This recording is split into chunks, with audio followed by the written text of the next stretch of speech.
प्रशांत कन्नौजिया अपने पत्नी और अपने बच्चों की जिम्मेदारियों के चलते घर से निकल परदेश जाता है रुपए कमाने। बाकी उसे ये नहीं पता रहता कि जिस पत्नी के लिए, जिस बच्चों के लिए वो रुपए कमाने परदेश में आया, उन्हीं के साथ कुछ ऐसा होने वाला है जिसकी वो कभी कल्पना ही नहीं किया था।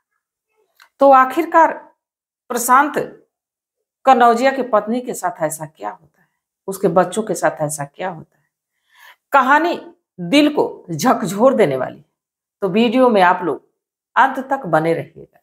नमस्कार, मैं सावित्री यादव यस के क्राइम कथा में आप सभी का स्वागत करती हूँ। उम्मीद है यस के क्राइम कथा की सारी फैमिली अच्छी होगी, अपना ख्याल रख रही।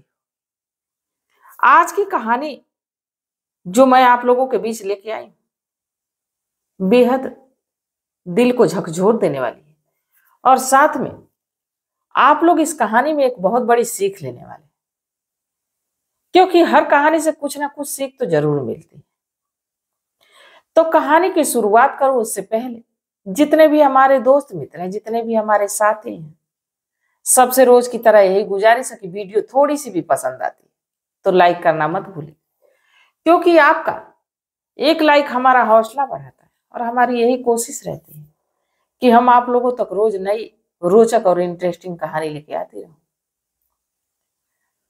तो चलिए ज्यादा बात ना करते हुए आज की कहानी की शुरुआत करते हैं। उससे पहले कि मेरी तबीयत कुछ ठीक नहीं लग रही, पर मैंने सोचा कि आप लोगों तक कहानी आनी ही चाहिए। कोशिश कर रही हूँ, अगर जो कुछ गलती होती, बोलने में कुछ दिक्कत आ सकती, तो आप लोग इसके लिए हमें माफ करिए। मैं बात कर रही हूँ उत्तर प्रदेश की राजधानी और यहीं का, जो कि लखनऊ का एक इलाका लगता है मलिहाबाद। इसी मलिहाबाद का रहने वाला प्रशांत कन्नौजिया, पत्नी का नाम गीता, जिसकी उम्र 28 साल, देखने में बेहद हसीन और बेहद खूबसूरत, बेटी जिसकी उम्र 6 साल, नामाज था, बेटा आकाश जिसकी उम्र 4 साल, 2 बच्चे, पति पत्नी, परिवार, सब कुछ अच्छा है। और मैं बात कर रही हूं उस कोरोना काल की, जब लॉकडाउन पूरे देश में लगा हुआ था, कोरोना अपने चरम सीमा पे था, जो जहां फंसा था वो वहीं फंसा था।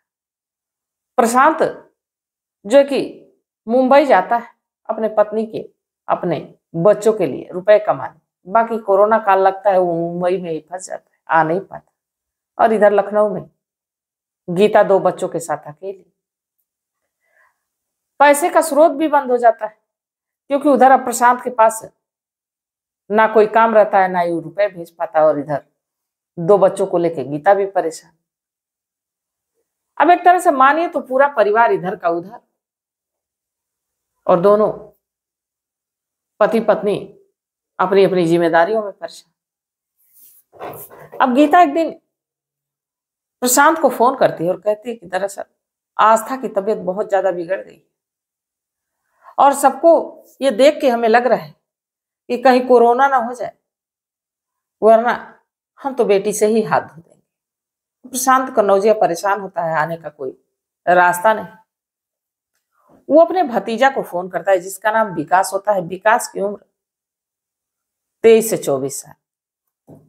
विकास को फोन करता है, कहता है कि ऐसा है कि तुम घर चले जाओ, देखो चाची परेशान है, और अगर जो कुछ पैसे भी हो तो मदद कर दो, जैसे मैं काम करूंगा लौटा दूंगा, क्योंकि आस्था की तबीयत ज्यादा बिगड़ गई और तुम्हारी चाची लेके उसे परेशान। अब जैसे ही विकास से बात सुनता है अपनी चाची के बच्चों के लिए, तुरंत भागता है। भाई बहन का सवाल था। अब तुरंत आस्था को उठाता है, क्लिनिक लेके जाता है। ज्यादा उस समय आप लोग देख ही रहे थे, मरीज को डॉक्टर देख नहीं रहे थे, देख भी रहे थे तो दूर से ही देख रहे थे। अब विकास जो लेके जाता है एक छोटी सी क्लिनिक पे, जहां की डॉक्टर मना कर देता है देखने से। फिर उसको उस इलाके के एक बड़े हॉस्पिटल में लेके जाता है, जहां की उसका इलाज शुरू होता है। अब रुपए विकास के पास भी कम ही रहते हैं, विकास अपने दोस्तों से कुछ मदद लेता है, इसके बाद आस्था के लिए ट्रीटमेंट की व्यवस्था करता है। धीरे धीरे इलाज होता है, 2-4 दिनों में आस्था की तबीयत सुधर जाती है, घर लेके आता है। अब वक्त गुजरने लगता है। अब यही विकास का आना जाना अपनी चाची के घर लग जाता है। चाची को कोई भी जरूरत होती किसी सामान की या कोई काम की तो विकास को ही फोन करती, क्योंकि उधर अब प्रशांत तो मुंबई में था और इधर विकास ही सहारा बना हुआ था। विकास भी बिना किसी शर्त के, बिना किसी बात के अपनी चाची के पास जाता और उसका काम निपटाता। रुपए पैसे की जरूरत होती तो भी देखता। अब एक तरह से मानिए तो दवा दारू की सारी चीजों का इंतजाम खाने पीने से लेके विकास ही देखने लगता है। वक्त गुजरने लगता है। अब लगभग 6 महीने का वक्त गुजर जाता है। एक रात गीता की तबीयत थोड़ी सी नासाज लगती है। अब विकास उस रात अपने घर नहीं जाता, सोचता कि चाची के घर ही रह जाऊं, बच्चे छोटे हैं, रात में कोई दिक्कत होगी तो आखिर कौन देखेगा। अब रात के लगभग 12 बज रहे होते हैं। विकास अपने चारपाई से उठता है और देखने जाता है कि देखे तो चाची की तबीयत ठीक है या नहीं। अब वो जाता है तो जो गीता है बुखार से तप रही। अब वहां जाता है, कटोरी में पानी लेता है और पट्टी करने लगता है उसके सिर पे। बाकी वो जब पट्टी कर रहा होता है तो उसकी नजरें गीता के चेहरे की तरफ कंटिन्यू लगी रहती और उसके चेहरे को देखते देखते अब यहां विकास के विचार जो बदलने लगते हैं। अब वो गीता के करीब आने लगता है, गीता के हाथ पैर की मालिश भी करता है, थोड़ा आराम लगता है। तो वहीं अब वो गीता को पकड़ के सो भी जाता है। बाकी जैसे ही कुछ घंटे बीतते, अब इधर गीता भी ज्यादा दिनों से पति दूर और इधर जवान लड़का बगल में, थोड़ी तबीयत आराम होती तो वो भी अपने आपे से बाहर होती। और दोनों के बाद अब दोनों के साथ एक अनैतिक रिश्ता बन जाता है। दोनों फिजिकल हो जाते हैं उस रात। बच्चे छोटे थे। अब जैसे ही सुबह होती, गीता इस बात से सोच के पछता रही थी कि मुझसे बहुत बड़ी गलती हो गई। अपनी नजरें झुकाई हुई थी। बाकी जो भतीजा विकास था मुस्कुरा रहा था और अपनी चाची से कहता है कि आज जो आपने मेरे साथ किया मैं तो कभी सोचा नहीं था, पर जो हुआ वो ठीक हुआ। और शायद मैं भी ऐसा ही चाहता हूं कि हम दोनों एक दूसरे के साथ रहें, एक दूसरे को जाने, एक दूसरे को समझें। अब कहीं ना कहीं गीता जब ये बात सुनती तो थोड़ा सा अपने आप को सहज महसूस करती है। दोनों में बातचीत शुरू हो जाती। अब धीरे धीरे ये विकास और गीता पति पत्नी की तरह रहने लगते हैं। उधर प्रशांत कन्नौजिया मुंबई में और इधर पति पत्नी की तरह गीता और विकास रहने लगते हैं। सब कुछ अच्छा चलने लगता है। अब जैसे जैसे वक्त गुजरता है वैसे वैसे अब गीता की डिमांड भी विकास से बढ़ने लगती। मुझे कपड़े ला दो, किचन का सामान नहीं, बच्चे का कपड़ा नहीं है, बच्चे की दवा है बच्चे के लिए। अब तमाम चीजें विकास पे सारी जिम्मेदारी आने लगती। और उधर जैसे ही कोरोना काल थोड़ा सा रिलीफ होता है, अब लगभग 1.5 से 2 साल का वक्त गुजर जाता है। अब प्रशांत भी इधर जब भी छुट्टी मिलती तो 2-4 दिन के लिए आता, फिर इसके बाद चला जाता।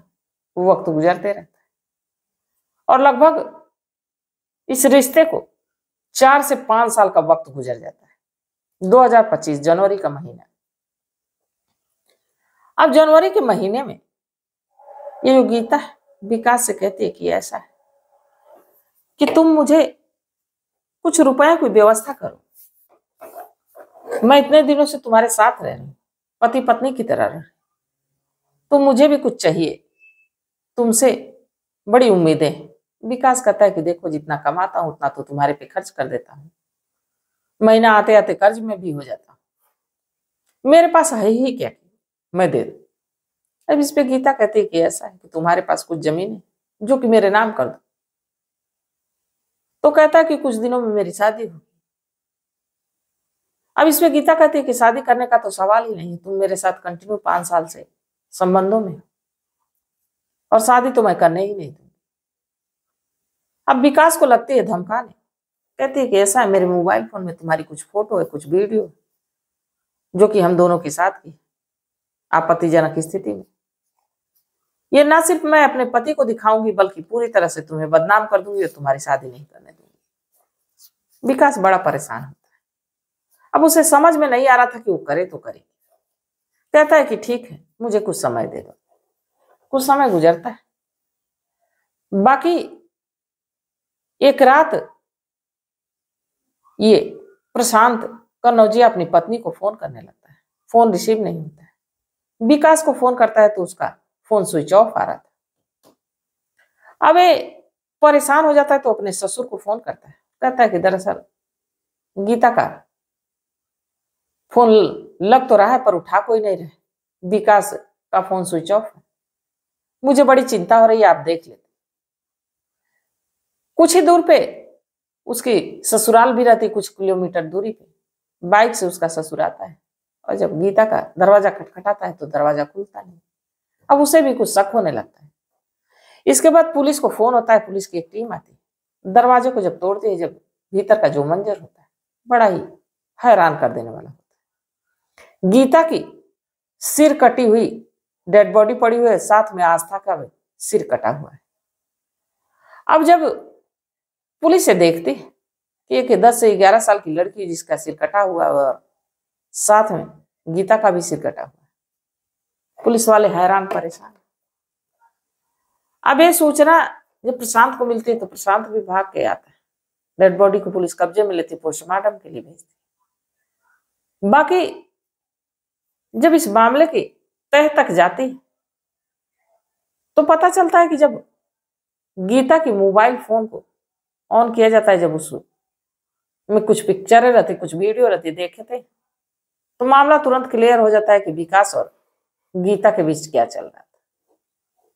विकास को पुलिस उठाती और जब विकास से पूछती तो विकास बिना किसी दबाव के, बिना किसी शक्ति के अपने गुनाह को कबूल लेता है। कहता कि हाँ, हमारे संबंध चाची से थे और अब से नहीं थे, कोरोना काल से थे और मैं पूरी शिद्दत से, पूरी लगन से इस रिश्ते को निभा भी रहा था, पूरी कमाई अपनी लगा भी दे रहा था। बाकी चाची को फिर भी मुझसे संतुष्टि नहीं थी। वो मेरे जमीन के पीछे पड़ गई थी और यहाँ तक कि वो कह रही थी कि मेरी शादी नहीं हो रही और मैं चाह रहा था कि बदनामी ना। अब इसी चक्कर में मैं परेशान हो गया। जब परेशान हो गया तो मैं जब रात को मिलने आया तो चाची मुझे प्रेशर देने लगी कि ऐसा है कि जमीन या तो मेरे नाम करो वरना मैं अभी ये फोटो तुम्हारे पिता और अपने पति पे सेंड कर रही हूं। अब इसी चक्कर में मैं किचन में गया, एक धारदार हथियार लाया और चाची का गला रेत दिया। अब उसकी चीख को सुन के जैसे ही भतीजी बहन जिसका नाम आस्था था वो भागती हुई आई, मैंने देखा कि वो देख ली, उसका भी गला रेत दिया। और आकाश जो कि सोया हुआ था, इन सब चीजों की उसे जानकारी नहीं थी। अब वो जो है कि वहां से निकला, भाग गया, दीवार फांगा, चला गया। जब सारा मामला खुला तो हर कोई हैरान था। बाकी क्या गीता को ऐसा करना चाहिए था इस विकास के साथ? उसे ब्लैकमेल करना चाहिए था। और विकास ने जो अपनी चाची के साथ किया वो किस हद तक सही था? विकास के साथ रियायत बरतनी चाहिए या विकास को कड़ी से कड़ी सजा मिलनी चाहिए? और प्रशांत कन्नौजिया जो कि अपने परिवार के लिए रोजी रोटी के तलाश में अपने शहर से दूर शहर में जाके काम कर रहा था, उसके पीठ पीछे उसकी पत्नी ऐसा कुछ कांड करेगी उससे पता नहीं था। तो ये तमाम चीजें हैं और इस कहानी को सुनाने का मेरा उद्देश्य ये नहीं है कि किसी की भावना को ठेस पहुंचाया जाए, किसी को आहत किया जाए, बल्कि बस इसलिए कि लोगों को जागरूक किया जाए, लोगों को सचेत किया जाए। तो इस घटनाक्रम पे आप लोग क्या सोचते हैं? आप लोगों की क्या सलाह है? आप लोगों की क्या राय है? कमेंट सेक्शन में जरूर बताइएगा, क्योंकि आपके मशवरे का हमें बेसब्री से इंतजार रहता है। तो तब तक आप लोग अपना ख्याल रखें, अपने परिवार का ख्याल रखें, बाल बच्चों का ख्याल रखें। मिलते हैं कल एक नई वीडियो के साथ। तब तक के लिए जय हिंद, जय भारत।